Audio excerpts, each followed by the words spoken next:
Това е една от успешните програми на Европейския съюз за финансиране на различни проекти, свързани с опазването на околната среда и биоразнообразието. Това е една програма, която дава възможност нещата, които са на хартия, да станат реалност. Накрая всичко се свежда до работата на млади хора, които имат желание да постигнат нещо. Грижи се за природата, най-общо казвам.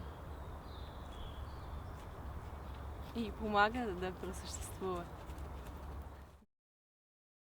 Натура 2000 е мрежа от защитени територии, която всяка страна членка на Европейския съюз трябва да изгради. Което спомага не само за застрашените видове животни, но на всички, които обитават тези местообитания. Тези защитени територии всъщност не са като резерватите, например.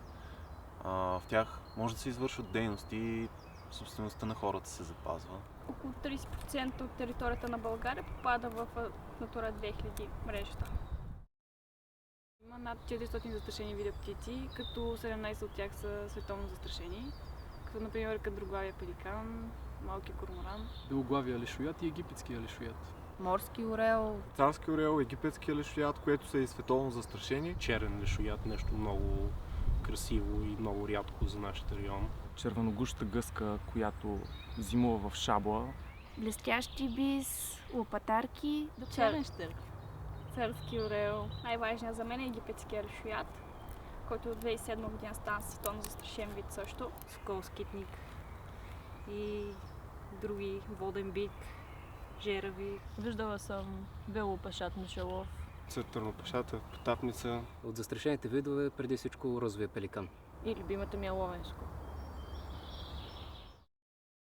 БДЗП е Българското дружество за защита на птиците, което съответно спомага за запазването на редките видове птици в България.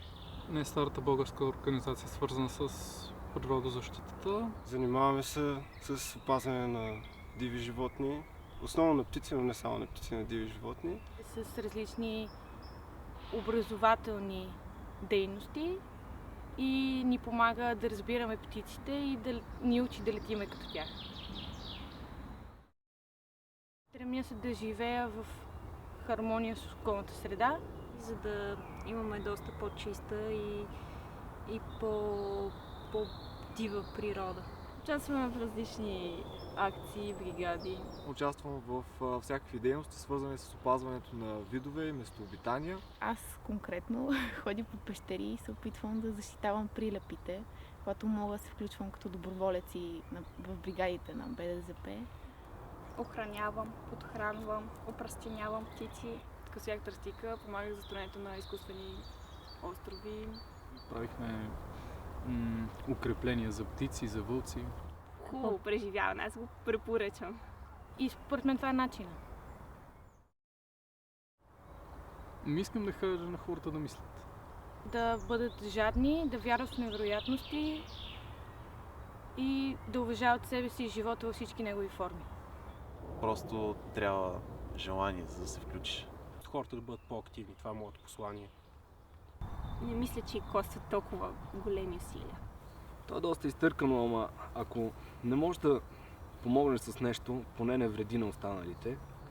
Пазете природата, за да се чувствате част от нея. Трябва да пазим това, което имаме, защото един ден просто може да изчезне.